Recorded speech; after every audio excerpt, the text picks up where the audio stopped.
Então, bom dia a todos.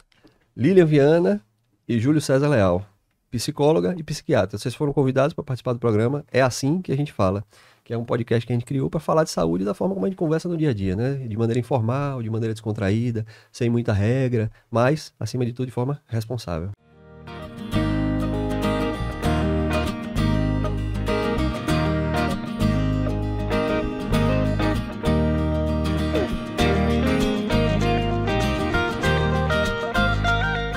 Hoje é um tema que eu não sei se a gente vai conseguir falar de forma descontraída, porque é saúde mental, né? Saúde mental é sempre uma coisa mais pesada. De louco, todo mundo tem um pouco, né? Vamos aos especialistas. Lilian. Olá, primeiro eu quero agradecer o convite de estar aqui, né? Eu espero que seja uma contribuição importante para cada pessoa que esteja acompanhando e que a gente possa fazer um pouquinho a diferença, né? A gente não vem somente conversar, a gente quer ajudar as pessoas que estão ouvindo. E de fato, é um tema denso e as pessoas, a gente sempre se perguntam, será que eu tenho algum problema? Essa é a grande questão. Aí começa sempre a estar pensando, eu sinto isso, eu sinto aquilo, então a gente quer hoje suavizar algumas coisas, mostrar a importância de outras e não deixar passar batido coisas que as pessoas acham que é natural. Então nosso trabalho aqui é conscientização, né, um alerta, mas de uma maneira cuidadosa e respeitosa. Hoje a gente vai ver como é que trabalha em conjunto um psiquiatra e um psicólogo, né? Que Júlio é psiquiatra.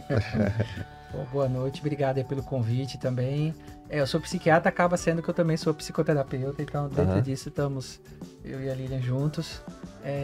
Agradeço muito o convite, eu acho que é bem interessante a temática, é uma temática que abre, né? Não precisa, eu acho que talvez ser pesado, acho que a gente também não vai falar sobre doença, a gente vai falar sobre saúde, então acho que essa é a maior ideia, legado que a gente pode trazer. E foi uma sugestão sua, né? Porque a gente tinha uma ideia, eu até comentei com você, a gente tinha uma ideia diferente, era de fazer de um tema fixo, um tema único. Ele falou, bicho, por que a gente, ao invés de focar na doença, a gente não fala de uma coisa mais ampla, mais abrangente, mais ampla, como saúde mental? Agora, uma coisa, eu sou urologista, né? Então, a gente termina no consultório, termina tendo alguns pacientes que você termina por direcionar. A gente não trata ninguém com doença psiquiátrica ou faz acompanhamento psicológico, mas a gente termina direcionando. Mas uma coisa que eu observei é que nos últimos anos aumentou absurdamente o número de pessoas angustiadas, ansiosas, algumas coisas que você vê que não era para ser hipervalorizada e terminam sendo. É impressão minha? Não, você está certíssimo. Eu acho que também a pandemia veio escancarar a fragilidade humana. Né? Então, acho que as pessoas não se permitiam sentir, qualificar suas emoções, reconhecer seus sentimentos. E a pandemia veio para desmistificar isso e colocar a nossa vulnerabilidade, que é uma característica extremamente humana. Uma outra questão é a digitalização, né? Essa mídia social tão envolvida que as pessoas estão. Antigamente o bullying da escola ficava entre os colegas da escola. Hoje o bullying lançou na rede e tem uma proporção gigantesca, né? Então as consequências, às vezes, uma gota de água provoca uma tempestade gigantesca, né? Se a gente... chega muito paciente, o número de diagnósticos dentro de psiquiatria é amplo, né? Antes você conversava, talvez década de 90, fulano e tal tem depressão. Tudo era depressão. Você lembra disso? Tudo era depressão. A pessoa usava, às vezes, fazia um tratamento para esquizofrenia, não, fulano não tem depressão. Tudo se resumia hoje. Hoje parece que muita coisa se direciona aí para ansiedade. Muita coisa se direciona para o termo de ansiedade, né? E não sei se isso é uma forma certa de se abordar a coisa, de só focar na ansiedade. O que é que vocês acham? Sim, o aumento da ansiedade, né, foi absurdo. Porque essa questão eu não sei como essa coisa da tela cria um outro problema além de ansiedade. Vocês acham que cria alguma coisa diferente de ansiedade? Sim, cruzando aí com... Então, vamos lá, me digam aí que eu sou o leigo, eu tô dizendo a você, eu sou pra psiquiatria, eu sou leigo, eu faltei a todas as aulas. Se deixar, abre muito, né, a temática. Mas eu gostei da sua fala quando você trouxe, assim, sobre as questões de antigamente, que a gente tinha menos diagnósticos e hoje em dia cada vez mais temos diagnósticos, né. A psiquiatria, né, a saúde mental tem caminhado por um caminho, né, de cada vez mais ficar colocando nomes e diagnosticando, né? Ao contrário das outras especialidades médicas, que nós temos fatores de origem, agentes etiológicos, na psiquiatria a gente não tem, né? O que causa a depressão ou a ansiedade. E o que é isso? A gente acaba trabalhando com um conjunto de sinais e sintomas. Então a gente une, olha, depressão, perda de vontade, de sentido na vida, perda de prazer, né? Alterações de sono. Então você junta sinais e sintomas e aí você diz que aquilo nome é o nome de um transtorno, né? Então, isso aí acaba dentro da psiquiatria, cada vez mais com a modernidade, com as coisas vão surgindo, cada vez mais sintomas contemporâneos vão sendo agrupados e se tornam novos diagnósticos. E aí a gente abre realmente a dúvida sobre isso. Será que tudo isso são novos diagnósticos ou expressões da sociedade com as suas angústias, seus medos, as suas inseguranças, se dando uma nova roupagem, um novo nome? E assim, devemos considerar também o avanço da ciência, novos estudos, né? Então, cada vez se estuda mais, se descobre mais coisas. E também, diante de um diagnóstico, devemos pensar na intensidade e na frequência. Não é porque a pessoa sentiu aquilo uma vez. Ah, já é? Não. Vamos ter que acompanhar. Qual é a intensidade disso? Qual é a frequência disso? E a gente vai recolhendo os fatos, a história de vida, repercussões na vida da pessoa. O ambiente que a pessoa está inserida. Então, assim, tudo tem que ser. Então, assim, é só o celular? Não. É só isso? Não. Não é uma receita de bolo. Então, vai ter que fazer um estudo daquela pessoa, de tudo que ela está vivendo, do que ela já viveu, né? E aí a gente vai baseado na ciência, né? Para poder estar chegando no melhor diagnóstico. Existe essa questão também que se conversa muito sobre a coisa bioquímica, né? Que existe uma bioquímica envolvida na ansiedade, na depressão e tal, mas eu acho que entra muito no que o Júlio estava falando também. A questão bioquímica realmente é uma manifestação orgânica, física, né? Mas a causa daquilo ali não é a questão bioquímica. O transtorno talvez seja o desarranjo bioquímico. Perfeito. Porque quando você coloca, e eu já vi outros colegas, inclusive, falando nisso, não, mas isso é tal problema é uma questão bioquímica, como se, de repente uma área do cérebro começou a produzir, então vamos agir naquela área do cérebro. Não é dessa forma, né? Na verdade, o desarranjo bioquímico causa o sintoma, né? É interessante, porque por que tal indivíduo desenvolveu exatamente aquele sintoma, né? E não outro, né? Por que um desenvolve algo e não outro? Porque um quadro psicótico, delírios persecutórios ou um aumento de energia? A gente tenta... Existem duas formas de você enxergar, várias, mas classicamente falando, na psiquiatria temos duas formas de enxergar o indivíduo. Ou através do neurobiológico, certo, ou também como ele implicado nos seus sinais e sintomas, né? Ou seja, uma forma um pouco mais estruturalista daquele indivíduo, né? Ou tem pessoas que acabam juntando as teorias e mesclando uma com a outra, né? Para poder desenvolver um modelo do indivíduo, né? Daquela pessoa que adoece. E você tá certo, o sintoma vai passando de uma forma hereditária, de uma forma de contemporânea, e as pessoas vão se expressando de diversas formas. Muito antigamente, quando o Freud começou a conversar com as histerias, com as pacientes histéricas, né? Que eram pacientes que ninguém queria ouvi-las, e antigamente isso era no campo da neurologia, né? Pseudo-síndromes neurológicas. Eu não conseguia mais enxergar, eu não conseguia mais mexer a minha perna, mas eu não tinha topograficamente uma lesão neurológica. E hoje em dia, as características, a gente não vê mais aqueles quadros de histerias, de conversões como antes, mas a gente tem outros sintomas contemporâneos, que é a automutilação, o que mais que pode ser? Essa coisa da irritabilidade ou da impulsividade, que pode ser a que a gente fala dos transtornos de personalidade, borderline. Deixa eu abrir um parêntese aqui, que isso é uma coisa interessante. O termo histeria, e tem uma origem aí, né? De estéreos, de útero. Que coisa louca, né? Fique à vontade pra citar isso aí. Mas é que eu tô provocando, porque isso é uma coisa polêmica, louca, e hoje até meio inadequada, né? Saber o termo, a origem do termo histeria. Fique à vontade, digam aí pra gente. O Freud, ele era médico, né? Então ele se apropriou do conhecimento que ele já tinha, e aí ele fez a associação. Né? Mas explica aí pro pessoal, o que seria? Por que criaram esse termo histeria? De onde vem? A infertilidade, né? O útero é estéril, né? Então, não funcional, vamos dizer assim. E aí, quando vê aquela mulher que ela estava disfuncional... Mas que coisa, o que eu tô provocando exatamente porque é um termo extremamente preconceituoso, né? Ou não? eu não sei agora.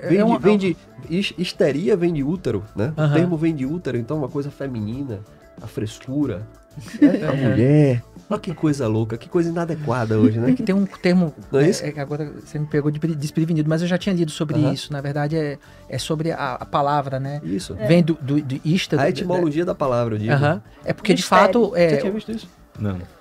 de fato, era uma apresentação de mulheres. Né? Isso, Naquela isso aí. época, Mais frequente. as perdas, esses transtornos conversivos, perda de Que motilidade. eram mulheres dos que não membros. falavam, que não eram escutadas, que tinham, inclusive, até ligado para questões sexuais, insatisfações sexuais. Mas se você pegasse naquela época ali e apertasse, de repente tinha homem também dessa forma, né? Não, com O certeza. que eu quero dizer é que, olhe como Freud seria cancelado.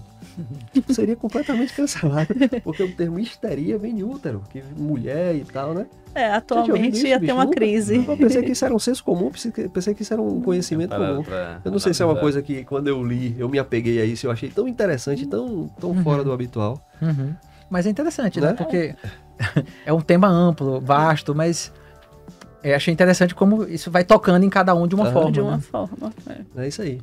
Eu não queria te cortar aí eu só queria fazer essa observação, porque isso vai gerar um corte bom. O Ricardo vai cortar nisso aí.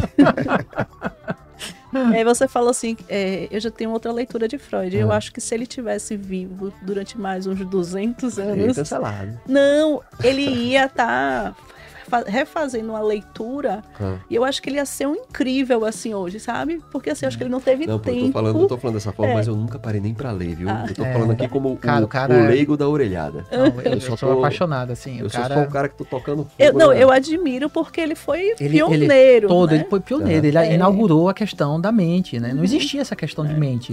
Apesar de... Desculpa. Apesar de que a minha abordagem é outra. Mas eu respeito Aham. toda...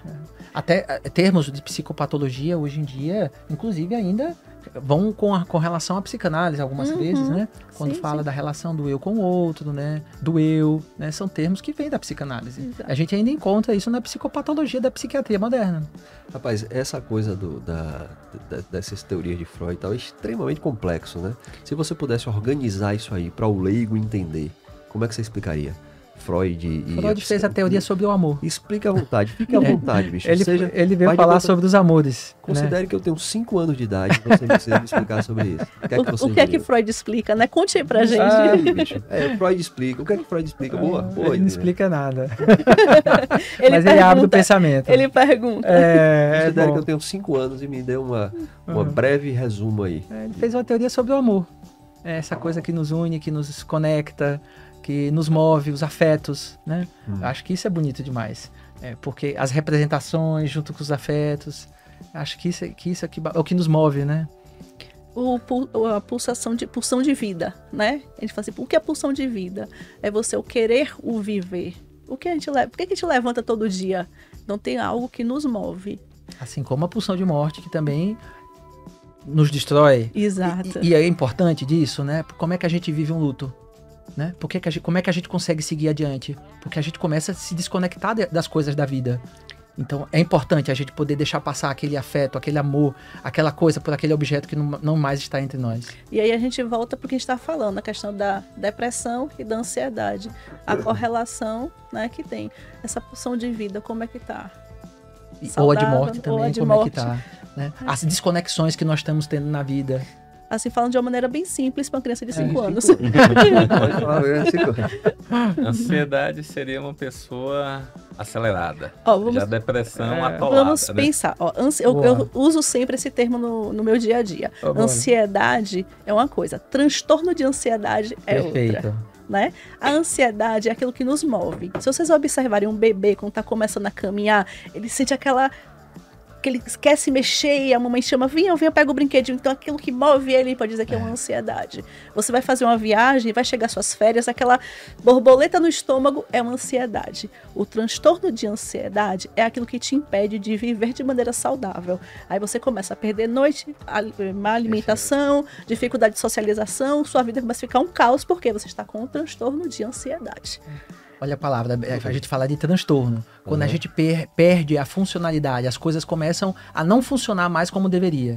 Então, assim, eu posso ser ansioso, eu posso triste, eu posso ser alegre, eu posso ter raiva, eu posso estar autista, ter sintomas autísticos. Isso tudo são momentos, emoções, sentimentos que eles são dignos de qualquer ser humano. Eu posso ser desatento, eu posso ser hiperativo. Quem disse que eu não posso? Né? Eu posso ser workaholic. Isso, inclusive, vai ser entendido numa sociedade como algo, nossa, que sintoma maravilhoso. Porque você é hiperprodutivo, né? Você, nossa, produz super rápido. Mas eu também posso ser meio lento, mas eu sou mais lentificado mesmo. E por que não? Por que a gente tem que enquadrar as pessoas em um diagnóstico? Mas quando a gente fala no transtorno, né, partindo para esse campo da psiquiatria, que tenta numerar e colocar palpável algumas coisas, sim, é interessante a gente saber que a gente pode estar desregulado, né? Algo não está funcionando mais como antigamente. Quando o sintoma começa a falhar, nosso, né?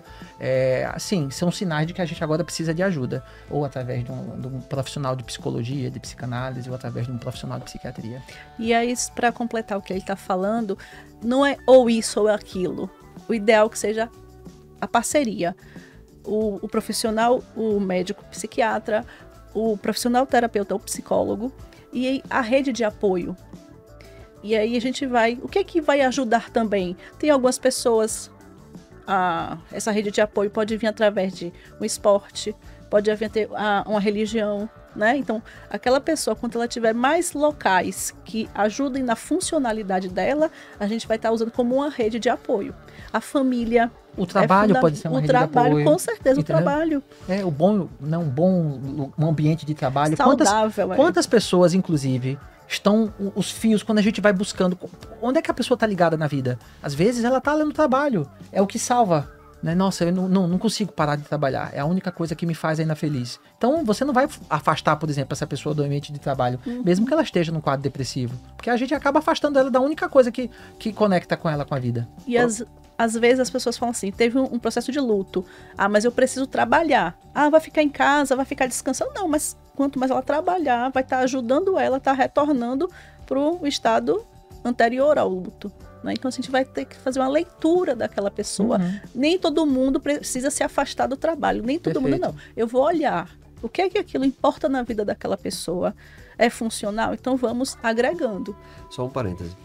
Provavelmente quem está ouvindo a gente, talvez 90%, isso é um número aleatório, mas assim, mas eu tenho um sintoma, eu me sinto angustiado, eu me sinto triste, o que quer que seja.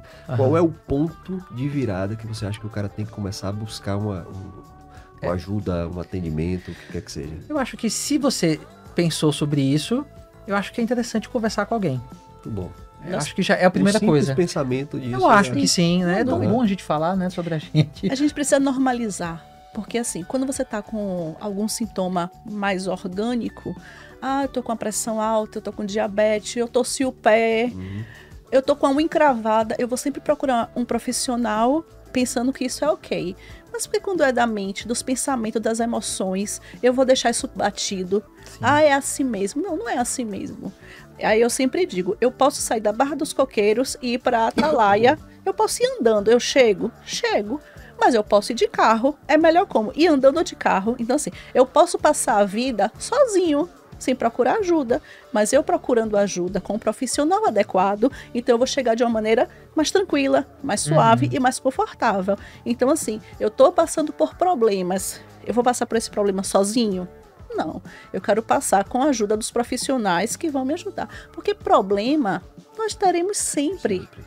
É ilusão achar, não, porque a vida é bela, trabalhe com o que você gosta, que você não vai ter problema. Gente, isso é falácia.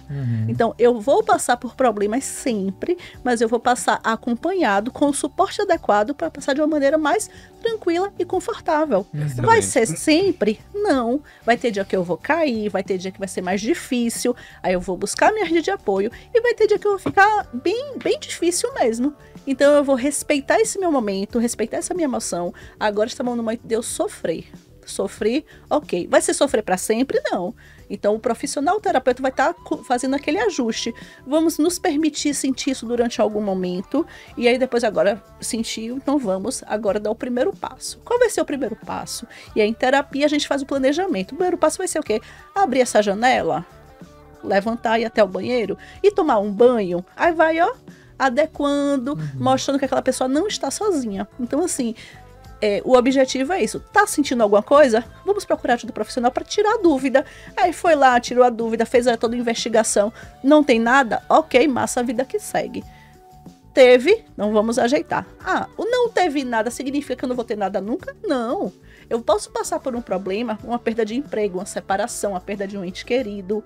Tudo isso pode nos levar a ter um momento desconfortável que eu vou precisar de ajuda.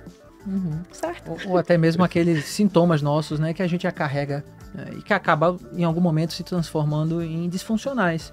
Por exemplo, sei lá, eu acho que a pessoa passou ali muito tempo trabalhando, muito tempo de horas trabalhando, esqueceu de cuidar da família, ou não se atentou para algumas questões e chegou a uma certa época da sua vida e se deparou com, poxa, um pensamento, uma ruminação, o que está acontecendo, por que eu não pude aproveitar melhor alguns momentos com minha família, vi meus filhos crescendo. Então aquilo pode se transformar numa bola de neve, numa situação, e a gente pode dividir isso com alguém. Acho que quando a gente pensa, né, tem esse interesse em, poxa, será que eu estou bem? Será que tem alguma coisa me mobilizando? Acho que chegou a hora de procurar um profissional. Pode ser o profissional da psiquiatria, pode ser o profissional da psicologia. Essa era a próxima pergunta. Qual é essa porta que o cara deve bater primeiro? Vai pro psicólogo, vai pro psiquiatra? A família julga isso? A própria pessoa eu acho decide? que assim, eu acho que a gente pode até, assim, sempre conversar. A dupla. Acho que a gente pode primeiro procurar, foi o que a Lilian trouxe, falar sobre a nossa rede de apoio. Assim, nem todo mundo vai ficar procurando psiquiatra ou psicólogo. Nem todas as situações da vida nós vamos buscar esses profissionais, né? Nem tudo a gente vai procurar um urologista ou um cardiologista. A gente vai ter um momento que a gente pode simplesmente dividir isso com alguém. Eu acho que o primeiro passo é isso. Chegou e não tá dando mais certo, os conselhos, as amizades, tem alguma coisa que, quando a gente fala muito de transtorno, mas também tem um bom conceito que eu gosto bastante, né? Quero falar assim, perda da liberdade. Em que momento eu perco a liberdade? Então, olha, eu não consigo mais sair de casa. Olha, eu perdi o interesse nas coisas que eu antigamente tinha interesse. Não tenho mais vontade de me arrumar como antes. Perdi o cuidado comigo mesmo.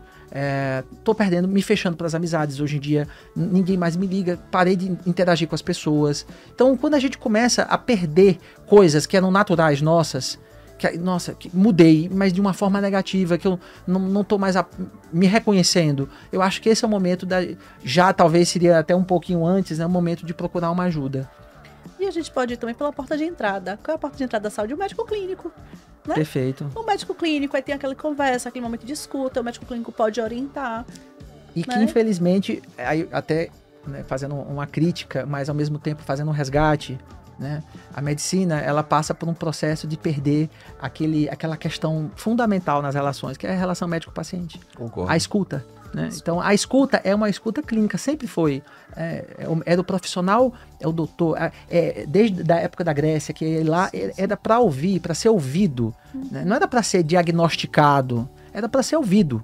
E hoje em dia, na hora que bate, né, senta, me fale seus sinais e sintomas. Me fale o que, né?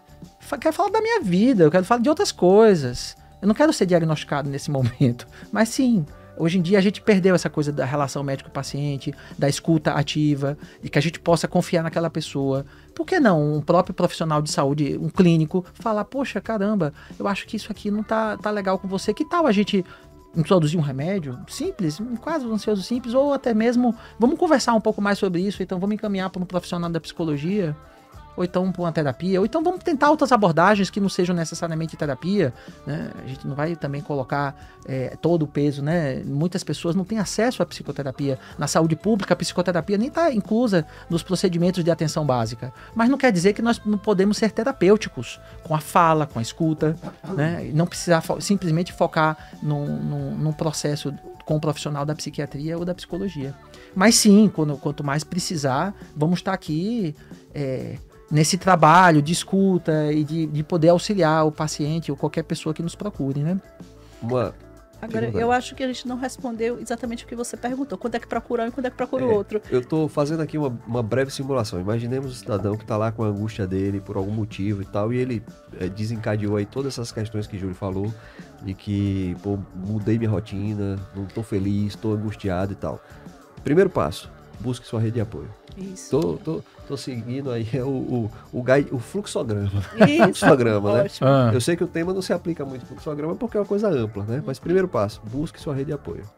Não é isso? Exato. Se sua rede de apoio não resolver, ou até mesmo que sua rede de apoio resolva, mas aí talvez valha a pena já E pro via profissional. clínico Isso. ou diretamente via psicólogo, fique à vontade para desenvolver.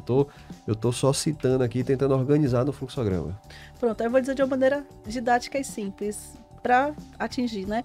É o que eu costumo dizer. Os pacientes perguntam: quando é que eu preciso de um psiquiatra? Aí eu digo: semanalmente você vai estar comigo. Aí o psiquiatra, você vai à primeira consulta, aí ele vai acompanhando o medicamento. E aí eu vou estar fazendo esse acompanhamento da sua... Como você lida, né? Com as questões do seu dia a dia, com suas problemáticas. Inclusive, um trabalho que eu faço muito é a conscientização do tratamento medicamentoso. Porque as pessoas chegam dizendo: eu não quero tomar remédio porque eu não quero ficar viciado. Aí eu falo assim: mas quem foi que lhe disse que você vai ficar viciado com o medicamento? O tratamento existe início, meio e fim. Mas talvez você precise tomar para a vida toda, assim como uma pessoa cardíaca precisa, como uma pessoa diabética também precisa. Então, antes de você ficar pensando no vício, você vai procurar um médico da sua confiança. Eu vou estar dialogando com esse médico, a gente vai estar acompanhando o seu desenvolvimento, a sua melhora, se teve uma estabilização no quadro, e aí esse acompanhamento é junto. Então eu procuro sempre estar fazendo essa parceria com o médico que está acompanhando os meus pacientes, para a gente estar dialogando. Porque às vezes ele fala assim: eu tô tomando, parece água. Eu falo assim: não é água. A gente não ouve muito isso. Parece que eu tô tomando água. Então vamos. Então assim, para ficar mais simples, é isso que eu falo. Tá mais comigo do que com ele. E a gente vai estar junto para estar dando aquele cuidado mais direcionado, mais acolhedor para o paciente. Isso também é uma temática delicada, né? Eu não reduzi não, pelo contrário, pelo contrário, mas a gente é delicada porque a sociedade, ela é emergencista, ela é urgencista, né?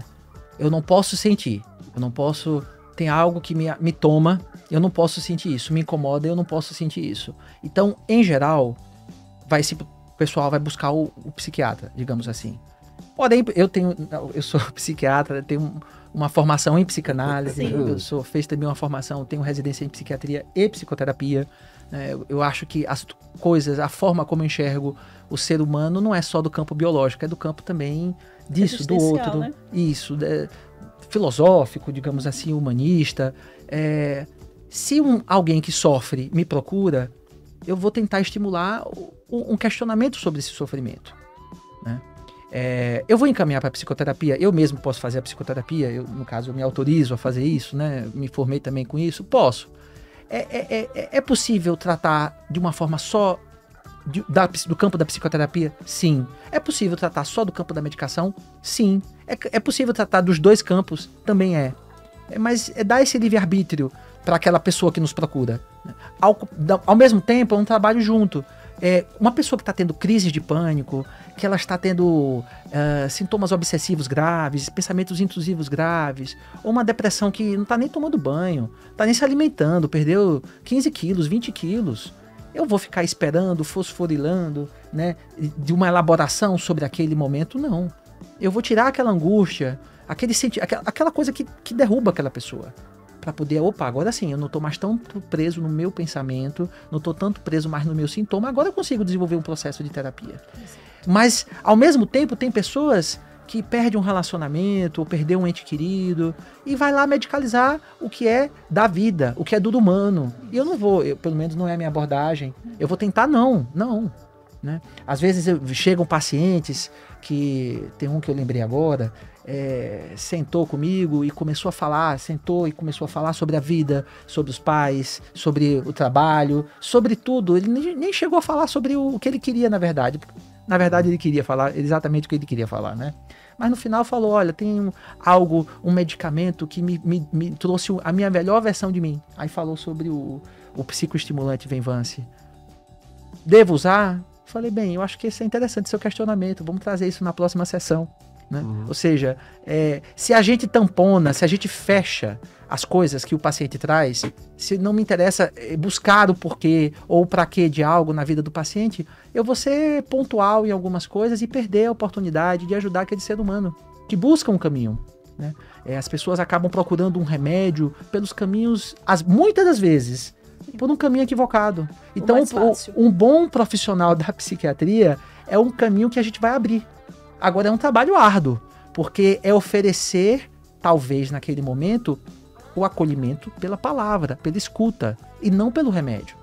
Se toda vez que a pessoa sofre ou sente algo, eu medicalizar isso, em que momento eu vou começar a trabalhar com as questões da pessoa? Então, é uma psiquiatria que pode favorecer ou pode destruir o campo do outro, o campo do sujeito. Eu fico muito feliz em ter te conhecido, porque quando a gente estuda, o ideal do perfil do psiquiatra é esse, né?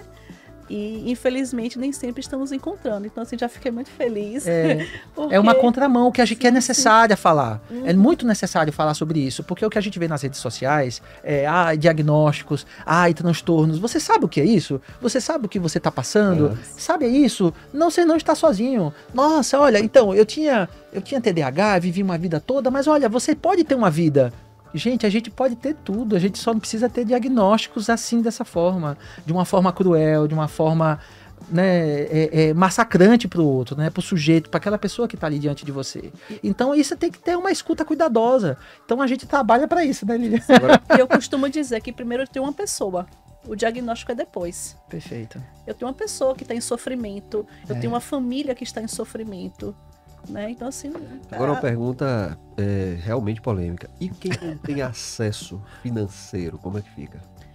Boa, porque isso também... Isso eu vou até abrir um parênteses. Não, você tá certo. A gente recebeu há pouco tempo, né, um comentário de uma senhora que veio uma geriatra aqui que é excelente, acima da média, completamente acima da média. E aí uma pessoa postou exatamente abaixo do comentário dela, ou seja, não foi direcionado a ela, né? Não foi direcionado à colega que veio, definitivamente não foi. Mas assim, médico bom tá no Instagram, porque no dia a dia não encontra, parará, papapá, e plá. Né? Não era contra ninguém, era uma angústia dela, né? Sim. Aí eu, aproveitando essa deixa, e quem não tem acesso, faz o que hoje? Você tá certo. O acesso hoje... eu falo... de marcar uma consulta privada e ter esse tempo e tal. Eu não gosto muito de falar dessa coisa de plano de saúde, remuneração, tempo de consulta e tal, não. A gente nem entra nisso, mas eu falo, e a pessoa que tá ouvindo a gente e que de repente não tem o acesso facilitado, eu falo por questão até de limitação financeira. E aí, velho? A terapia, eu acho assim, acessar a terapia é algo elitista, para menos pessoas ainda, um bom profissional que passe 1 hora te ouvindo também cada vez menos. É isso, infelizmente estamos numa sociedade que não valoriza isso. As pessoas não estão valorizando isso. Se a gente puder, por exemplo, na saúde pública, pensando em saúde pública, eu desenvolvo também trabalho na saúde pública, eu trabalho em CAPS, e o meu grande desafio quando eu comecei aqui a trabalhar em Sergipe, né, o amor que eu sinto pela saúde pública vamos começar a discutir matriciamento. Matriciamento é o médico que está ali, especialista, que vai discutir os casos com os clínicos das UBSs. Então eu tento estimular, olha, vamos ouvir o paciente, vamos ouvir o sofrimento dele. Ele ali está interessado em falar algo para você. Gente, o falar é terapêutico, o ouvir também. Quando a gente coloca as nossas angústias e a gente começa a colocar em palavras, aquilo é terapêutico. E a gente perde o que o que foi sempre do início, da época da Grécia, né? Aristóteles, que a gente falava do quê? Era justamente isso, vamos ouvir o outro. Então, o campo é esse.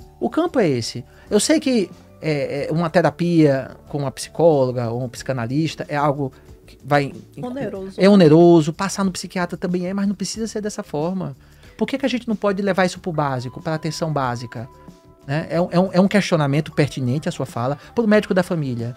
Né? Tá mas lá nos cadernos de saúde mental do Ministério da Saúde, caderno 32 da saúde mental. Conscientização do médico da assistência básica. Isso é difícil. Mas eu não sei se é conscientização do médico, é do sistema. Não, que seja. Olha, do nosso sistema que a gente trabalha. Mas é uma guerra que essa guerra é difícil a gente entrar. Aí minha pergunta é a seguinte, e o cara que tá lá agora e ele não tem uma condição financeira e ele precisa de uma ajuda, o que é que esse cara faz? Uma coisa que pode ajudar... Minha pergunta? Eu nem espero a resposta. Nós temos. Eu vou falar uma nós temos. acontece? Temos, sim. Na Vamos lá. psicologia tem o atendimento social, Certo. né? Tem muitos profissionais que se dedicam a isso. Tem alguns que fazem o atendimento gratuito, tem uns que fazem do valor simbólico. As faculdades têm os núcleos de psicologia que fazem os atendimentos. Ah, mas não tem vaga. Sim, vaga já é uma outra questão, mas existe esse suporte nas faculdades, né, que as pessoas têm um atendimento. E muitos profissionais de psicologia, tanto que assim, nos grupos de psicologia que a gente tem aqui, você pergunta, quem atende valor social? Então, muitas pessoas são atendidas assim. Tem né? entidades sociais também, Sim. né? A Igreja Católica tem, a Igreja Adventista tem a ADRA, né? As escolas de formação, por exemplo, de psicanálise também tem bastante. Mas eu não quero só fechar nisso. Eu acho que o poder terapêutico, ele pode estar em vários... A gente não precisa de muito. Sim. Não precisa de muito, a gente precisa de interesse. Você está ali, eu estou aqui atento a te ouvir e a te ajudar. Às vezes é uma psicoeducação, às vezes vai ser um direcionamento em alguma coisa. Alguém numa situação de sofrimento vai ser direcionado para outra coisa. Às vezes é isso, a pessoa precisava só desabafar, né? Uma pergunta também que pode corroborar nesse sentido aí, né? Da pergunta do Jorge. Saúde física, a gente tem métodos de prevenção, né? Não fumar, não beber, se alimentar bem, fazer atividade física. E na saúde mental, qual é a recomendação para você ter uma boa saúde saúde mental? Juntar isso tudo da física em primeiro lugar, porque é um corpo só. Então eu preciso, a minha alimentação está boa, a minha atividade física está boa, meu sono está bom, porque sabendo que tudo isso vai interferir também na sua saúde mental. Uma pessoa que não dorme, ela vai ficar como? E se a gente for fazer uma pergunta, vamos pegar aqui numa sala, quantas pessoas aqui têm insônia? Se você for levantar a mão, você fica assustado. Então, primeiro a gente, no próprio diagnóstico, quando aprende na faculdade, vamos ver essa parte orgânica. O orgânico está tudo ok, aí vê, a alimentação está inadequada, sono inadequado, aí altera cortisol e tudo. As pessoas, muitas não fazem esporte. Então, assim, quer ajudar a saúde mental? Vamos ajudar a saúde física. E aí, o que a gente faz com a outra parte? Eu costumo dizer que precisamos entender, tem problemas que nós conseguimos resolver. E aí a gente vai organizar esses. Primeiro, entender que problema todo mundo tem. É a grande questão da vida. Porque eu tenho aquela coisa... Sim, mas problema ok. Entenda que problema faz parte. E aí eu vou categorizar aqueles problemas. Esse eu consigo resolver, tá, de um lado, e o que eu não consigo resolver. Os que eu consigo resolver, eu organizo por prioridades. Uma pessoa que fez um empréstimo para comprar uma casa, 30 anos... Eu vou colocar aquilo na minha cabeça todos os dias que eu preciso pagar aquela casa em 30 anos? Não, isso não é um problema de urgência. Então, aquele problema vai ficar organizado. Então, eu vou colocar o que é que eu posso resolver em primeiro lugar. Então, eu vou organizando e planejando. E a outra parte, e os problemas que eu não posso resolver? Eu vou entender uma coisa, que muitos daqueles problemas não são meus. São pessoas que trazem, porque aquela avó está preocupada com aquele neto, que não sei o que está trazendo aquele problema. Aquela avó, ela pode resolver aquele problema com aquele neto? Ela não pode. Então ela precisa entender, pode até parecer cruel e frio o que eu estou falando, mas não é. Ela entender que ela não tem recursos para resolver aquele problema. Então aquele problema não é dela. E geralmente os problemas que tiram o sono da gente são os problemas que não são nossos. E ficam ali martelando na cabeça e vai impedindo de ter uma qualidade de vida, um sono melhor.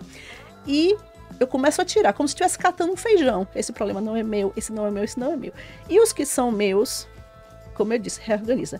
E a última parte é o seguinte, eu entender que tem problemas que de fato eu não posso resolver. Eu vou aprender a viver com eles.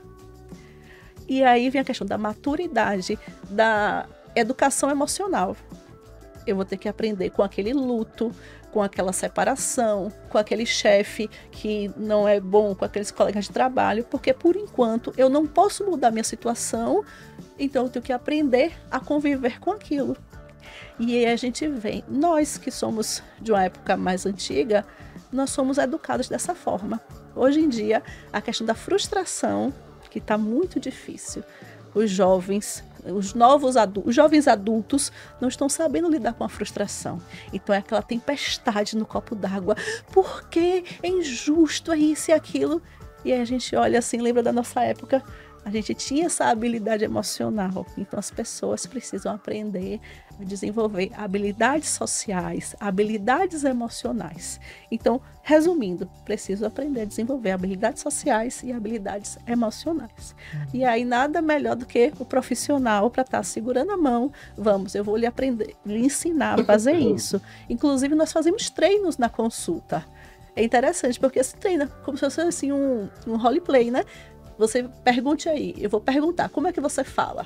Essa resposta está adequada? Não, então vamos melhorar essa resposta. Então a pessoa vai treinando a viver socialmente aquela experiência. Né? Aqui a minha teoria, a minha vivência é um pouquinho diferente, mas eu concordo. São abordagens diferentes. São bem né? diferentes. Mas é isso, também é o campo também da escolha, da individuação. Cada um tem a sua. Eu posso... Por que eu me identifico com tal profissional? Vai lá e busca. Né? Eu tenho um jeito mais pragmático, eu tenho um jeito mais... Eu busco isso. Cada um vai se identificando com a sua forma de trabalho. Né? Lá no campo nosso aqui da psicodinâmica, da psicanálise, a gente vai tentar escutar esse sujeito. Aonde está o sofrimento, de que lugar ele está se enxergando, atuando. Então a gente tenta olhar para os sintomas que são nossos, né? Às vezes eu sofro não porque eu sou desse jeito, né? Mas é porque temos uma sociedade que me impõe, me coloca um superego, né? Uns pensamentos que vieram meus aqui da minha família, da minha sociedade, que me colocam nesse lugar de sofrimento. Então às vezes eu tenho conflitos, meus conflitos são internos. Então a gente tenta lidar com esses conflitos. Existe uma verdade oculta, né, mas que está lá dentro da gente, que a gente tenta buscar na psicanálise, né, que é diferente, né, de uma terapia mais diretiva, isso, como a Lilian está trazendo, mas que todas têm o seu lugar, né? Sim, tem problema suficiente para a gente. Tem várias formas de se trabalhar com as questões. Isso. E lógico, existe também o aconselhamento, a psicoeducação, que são estratégias que estão aí disponíveis para qualquer profissional. Não precisa nem ser, mas lógico, a gente acaba trazendo profissionais de saúde. Numa UBS, qualquer profissional pode ser treinado e capacitado nisso. Só que a gente não investe. A gente acaba investindo. Recentemente fiquei sabendo, né, vamos tratar quadros depressivos resistentes, refratários e tal. Investe muito em medicações e muito em coisas, e o básico, o beabá, a gente não investe, que é ouvir. Dedicar mais uma escuta, grupos. Eu tento desenvolver atividade com grupos terapêuticos que as pessoas... Estou lá, né, também propriedade desenvolvendo lá no CER, o grupo com as mães de neurodivergentes. Então a gente bota elas para falar, a gente começa a dialetizar, de pensar o pensamento. E aí cada um vai encontrando o seu caminho de solução, de resolução dos seus sintomas. Eu acho isso bem bacana e bem interessante. Essa plasticidade que nós podemos trabalhar no campo das psicoterapias. É engraçado que ele falou do grupo terapêutico. Se a gente for observar algumas clínicas hoje em dia que atendem muitas crianças, e aquelas mães ficam ali reunidas enquanto as crianças estão na terapia, elas começam a conversar entre si. Então elas mesmas fazem o grupo terapêutico. O meu faz isso, o meu também faz. Faça assim que o meu deu certo. Faça assim. A gente fica assim observando, né? O próprio ser humano, né, tem essa capacidade de estar ali conversando, ensinando um para o outro, ouvindo. Isso é uma maneira involuntária de criar uma rede de apoio. Exato, exatamente. A história daquela tríade que a gente falou no início, né? Exato. E eu fico assim pensando, assim, eu tive a oportunidade maravilhosa, minha mãe, quando eu comecei a fazer medicina, ela falou, você gostaria de estar morando fora, né? Tinha muitas questões, você gostaria de fazer psicanálise? Então, já faço análise, tem uns 17 anos que eu faço análise. Eu tive essa oportunidade, mas eu pensando no meu avô faleceu com 99 anos. Ele nunca fez uma terapia. E eu acredito que ele teve uma vida feliz, né? Uma vida que no balanço foi bem interessante. Eu não via meu avô reclamando muito. Não quer dizer que ele não reclamava e que não tinha as questões dele, né? Mas ele fez um bom, né? Fez um bom trabalho na vida dele. Então, acredito que as terapias, eu recomendaria para todo mundo, assim, né? Essa era a pergunta. Na veia, para todo mundo. Eu acho que a sociedade ia ser melhor se cada um pudesse trabalhar suas questões. Mas a gente trabalha com utopia não, né? A gente trabalha com o que é real, né? Então vamos trabalhar com isso aí. Contudo, é isso, a gente acaba fazendo trocas. Olha que coisa bonita da humanidade nossa, né? A gente vai trocando, fazendo essa troca de experiência e repassa num atendimento, e vocês podem talvez tocar em vocês como urologistas, né? E mudar a forma de pensar e de lidar com seus pacientes e reproduzir esse método ou esse pensamento na clínica de vocês, seja no SUS ou no privado, e alguém é tocado por esse movimento que a gente está fazendo aqui e acaba modificando um ali. Então as coisas, né, porque você falou, eu achei bonitinho você trazendo assim a questão da impossibilidade. É porque se a gente não começa, se a gente não mira no ideal, como é que a gente começa a fazer as coisas? Então acho que a gente tem que pensar no que é bom, que é bacana, que é correto, que vai fazer a diferença, e a partir disso a gente promove transformações. E outra coisa também, que eu, a única psicóloga no meio de tanto médico, né? Eu acho que eu tenho o privilégio de estar aqui, vocês estarem abrindo esse diálogo, é uma coisa muito importante, né? Porque nem sempre a psicologia tem esse reconhecimento, por causa a supremacia da medicina em alguns espaços. Então, assim, eu fico feliz com vocês estarem aqui dando ouvido, né, a essa coisa da psicologia propriamente dita. É um ganho muito, é uma vitória muito grande pra gente, né? Porque muitas vezes esse diálogo não existe, né? A gente percebe que algumas áreas da medicina já adotaram a psicologia como uma forma até profilática, né, de problemas. Por exemplo, a parte oncológica, quando o paciente tem um diagnóstico oncológico, por mais que seja um câncer de tireoide, um câncer de próstata, né, que é um câncer um pouco mais indolente, o tratamento é talvez mais simples e resolutivo, com a chance de cura muito grande, o paciente se assusta, né? Você tem câncer, ele fica transtornado, acha que a vida acabou. Então, se você consegue abraçar esse paciente antes dele entrar num buraco propriamente dito, né, da depressão, da frustração de ter, né, sua integridade física ali acometida, isso é muito bom. A minha sogra teve um diagnóstico de mieloma múltiplo e aí tem feito sessões de terapia com um psicólogo. E às vezes a pessoa até é meio resistente, né? Não preciso, né? Aquela coisa de negação da doença, de achar que não precisa, mas realmente é extremamente importante. E vocês acham que teria espaço, por exemplo, Lilian, você acha que cabe um tratamento preventivo em alguma outra área médica? Vamos tirar da médica, vamos pensar o ser humano, né? Esse pensamento, assim, só para pontuar, nós temos um pensamento muito medicina, salvação, resolução dos problemas. Eu tô aqui para te salvar, né? Então a gente tem um pouco desse pensamento, prevenção, como se a gente tivesse uma fórmula para resolver ou impedir aquela pessoa de passar aquilo. Eu acho que a morte, ela faz parte de algo humano, a finitude. Estava aqui pensando, tem coisas que a gente não tem como resolver. A morte é uma delas, ela não precisa ser resolvida. Ela é o que ela é o fim, ela é isso, né? Agora, como a gente vai lidar com isso? Como a gente vai fazer essa passagem, esse enfrentamento?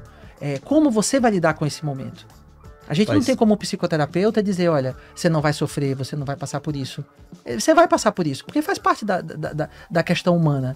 Agora, é isso, né? Como é que a gente se abraça e vai junto? Mas você está preparado para passar por isso? De repente, ou você entender que a frustração, que o luto, que as perdas é um processo natural da vida, e isso de repente, quando você está interagindo dessa forma, você fica mais leve. Olha que bonitinho, né? Eu digo... do campo da lógica. Faz lógica tudo que você fala, mas é quando aquilo te toca, quando aquilo bate num ponto que você nem esperava, sabe, quando aquela coisa que eu nunca esperava passar por isso. É isso aí, tem uma coisa que não é abraçada pela palavra, tem algo aí que tá ali, ó, que de repente, é isso. E aí?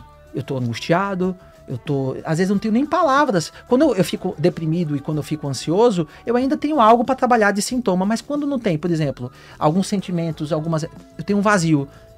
A pessoa não consegue nem colocar em palavras o que ela sente. Então a gente muitas vezes no processo terapêutico vai trabalhar com aquela pessoa para ela conseguir identificar, simbolizar, nomear, para depois, quem sabe, ela vai deprimir, quem sabe depois ela vai ficar angustiada. Aí a gente consegue ajudar com remédio. Mas às vezes a pessoa pode estar num vazio, numa indiferença afetiva. E aí? É isso, não tem muito uma fórmula, a gente não está preparado para nada, né? Mas a gente sabe que tem coisas que são do humano. E a gente vai, né, não, vou fazer atividade física, vou comer saudável, vou virar maratonista e tenho um infarto agudo do miocárdio, um AVC e morro com 44 anos. Nossa, mas eu fiz tudo, né? Fiz tudo que deveria ter feito.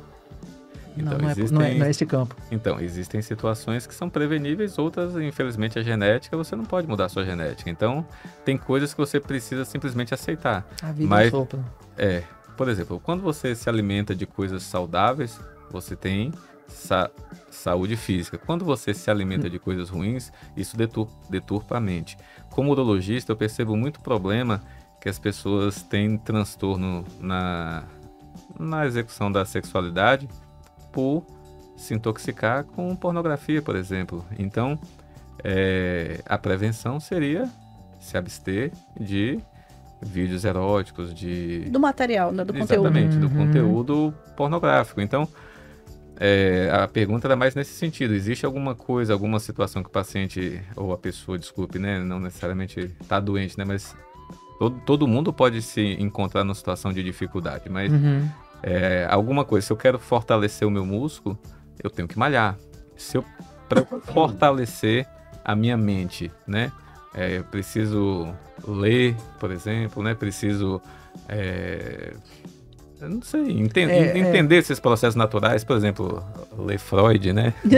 Estudar a psicanálise, ler livros sobre isso, sobre a mente. Se estuda, se pesquisa, se vive. Eu entendo, assim, é uma visão muito biológica, como se a gente pudesse fazer algo, né? Eu não vou levar pornografia. Então, o que se tudo que fosse, né, bom, que causasse mal, a gente pudesse eliminar na nossa vida, por que a gente não faz isso? Do que se trata quando eu assisto uma pornografia? Do que se trata isso? Né? A compulsão, a repetição, do jeito que o Freud falava. O sintoma tem um lugar na vida da gente. Se a gente produz um sintoma, não é por nada. É para nos defendermos. É uma possibilidade, entende? Então, não adianta fazer uma bariátrica numa pessoa que tem um quadro de compulsão alimentar. Ela vai deslocar esse sintoma para outro campo. E aí? Né? Se for esse o caso, né, da bariátrica. Né? Então, quantos casos eu atendo em internações psiquiátricas que a gente não era entendido o sintoma do sujeito, fazia a bariátrica, restringia a ingestão e desenvolvia outras coisas. E internava lá, internação psiquiátrica. Às vezes o alcoolismo. Então a gente tem que entender. O sintoma tem uma função na vida da pessoa. Tá aí uma outra área, né, além da oncologia, que casou bastante essa área. Na verdade, a cirurgia bariátrica faz parte da equipe multidisciplinar e eles não operam se o paciente tiver um transtorno de compulsão, como você falou, né? E às vezes é uma prevenção de um problema da cirurgia bariátrica. Para a cirurgia bariátrica ter um sucesso, ele precisa tratar a compulsão, senão...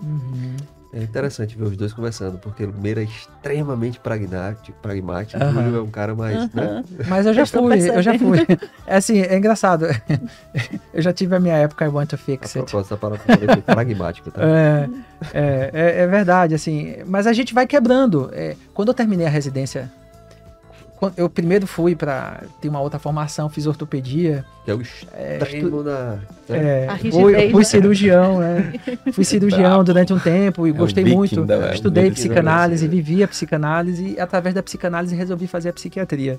Quando eu terminei a psiquiatria, eu vi um mundo que bacana, eu vou ajudar muita gente. E você vê mudanças muito fortes na vida das pessoas, era muito impactante, né? Eu lembro que eu atendi um motoqueiro, assim, daqueles que usava aquelas bandanas, jaqueta de couro, trabalhava com ONG, trabalhava com não sei o que das quantas e era diagnosticado como esquizofrenia.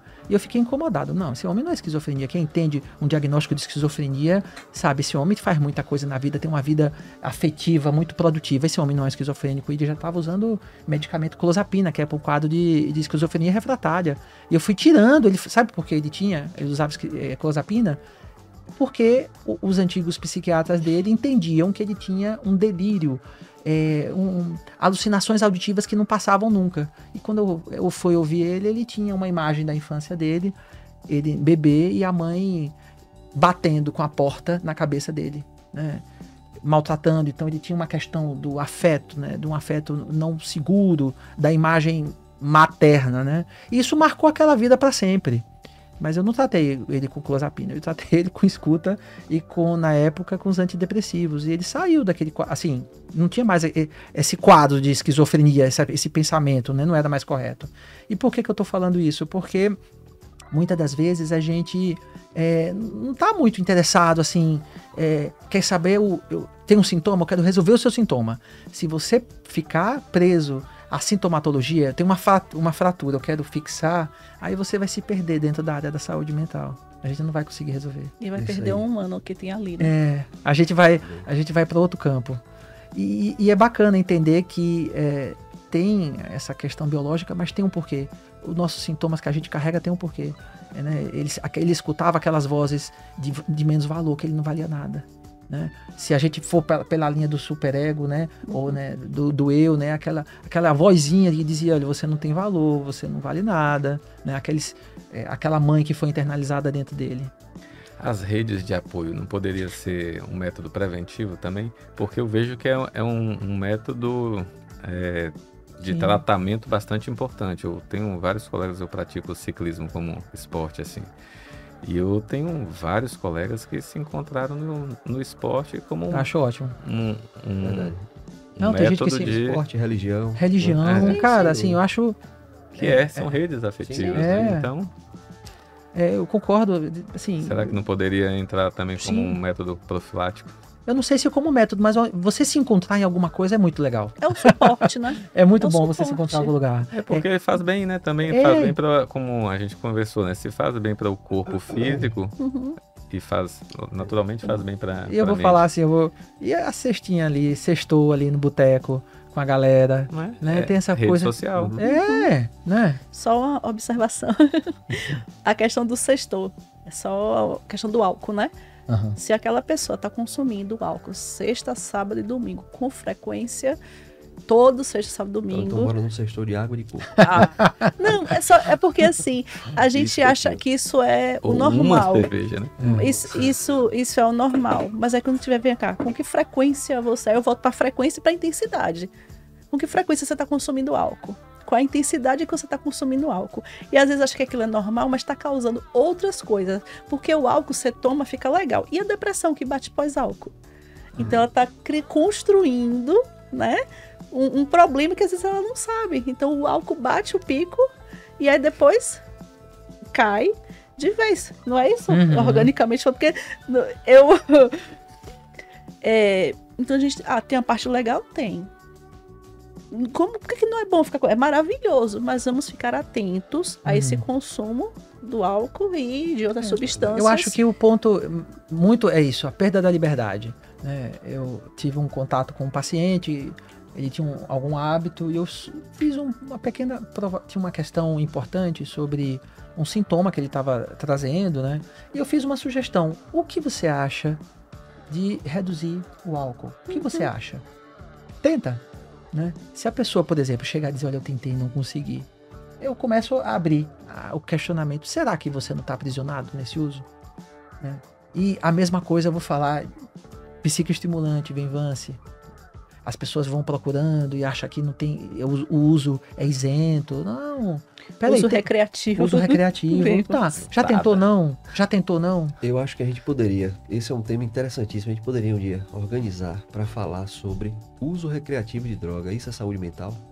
Faz parte da saúde mental? Por que Vamos não? Com organizar, certeza, né? Vamos organizar pra gente falar sobre isso. Eu acho que já passou de 1 hora. Concorda, Ricardo? 3 minutos. Tô com um relógio mental apurado, né? Nossa Senhora. A gente tem um quadro que a gente criou aqui no programa, que é o Constrangendo o Convidado. Ixi Maria. Quer ver? Vou constranger ele. Você já tá seguindo a gente? Já. Zero pra ela. conseguiu. Eu também. É isso aí. Você fica à vontade, Meirelles. Então, Como é que o pessoal encontra vocês na rede social? E depois Meira vai dizer como é que encontra a gente, que eu nunca sei.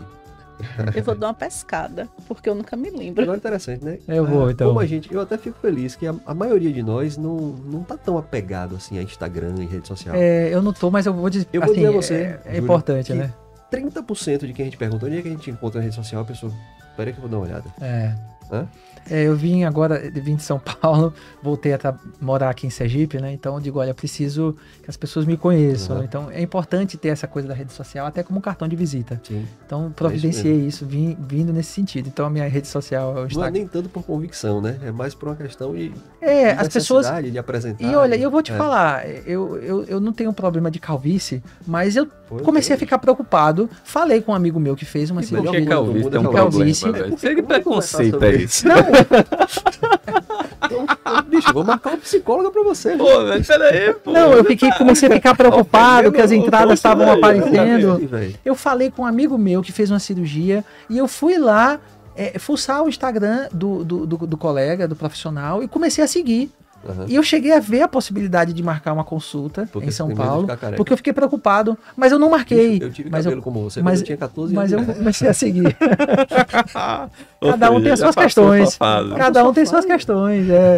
E eu achei interessante, porque é importante. A gente acaba conhecendo o outro, às vezes também um complemento Sim. pela rede social. Sim. Lógico, tem uma propaganda de boca a boca, os profissionais. Mas os pacientes que mesmo vão boca a passando. boca, às vezes você é referenciado, alguém fala, olha, eu já fui com o Júlio, ele é muito bom. A pessoa que está recebendo essa informação, ela vai validar as informações na internet. Exato. Entendi. Perfeito. O que também eu acho interessante, porque também estamos numa época de falsos profissionais, de qualquer área, né? Sim. Eu sou psicoterapeuta, sei lá, não estudou nunca, nem psicologia fez, né? Eu sei que a psicanálise tem outras possibilidades, mas a pessoa fez formação, foi nenhuma. Olha, eu sou médico da tal área, será que é? Vamos ver onde é que ele estudou para fazer isso, né? E a população às vezes não sabe. Entra desavisada, cirurgiões plásticos que não são cirurgiões plásticos, psiquiatras que não são psiquiatras, né? Então, às vezes, a rede social denuncia isso. Às vezes eu recebi encaminhamentos, e aí quando você vê uma prescrição de remédio, de receituário, eu vejo isso aqui não foi um psiquiatra que fez. Não fez. Quem entende de medicação, quem entende de psiquiatria, não faz uma coisa dessa. Eu tenho dado uma dica no consultório, e faço às vezes eu faço isso no consultório. Google busca médico. Bota o nome do cara, o estado que ele tá, que vai aparecer o registro da especialidade. Se ele for especialista, vai estar lá. Se ele não for, não vai estar. Ponto final. Excelente. Tem que fazer isso. Mas às vezes Aprendi. Vou passar a usar. Tem que fazer isso. Então, rede social, Júlio. Júlio, a minha. Eu falei, a rede é Instagram, né? É o @dr, Dr. Júlio César Leal. E eu também tenho meu site, né? drjuliocesarleal.com.br. Eu tô te seguindo já. Obrigado. Lilian. lilianviana.pc. Tem um site também, lilianvianapc.com.br. E no meu Instagram você vai estar vendo meus vídeos. Tem um link para conversar comigo. E aí... Então precisava começar a entrar dois nessa coisa dos melhores. vídeos também. Nós né? somos o É Assim Que A Gente Fala. Vocês encontram a gente no Instagram, no Spotify, no YouTube. E deixe o seu like, seus comentários. Isso é importante para a gente entender que estamos alcançando vocês, público está ficando satisfeito com o nosso conteúdo e para a gente ser incentivado a produzir mais conteúdos de saúde e mais informações para vocês. E toda segunda-feira o episódio está postado no YouTube e no Spotify. E como última mensagem, esse cara é que é legal. Né?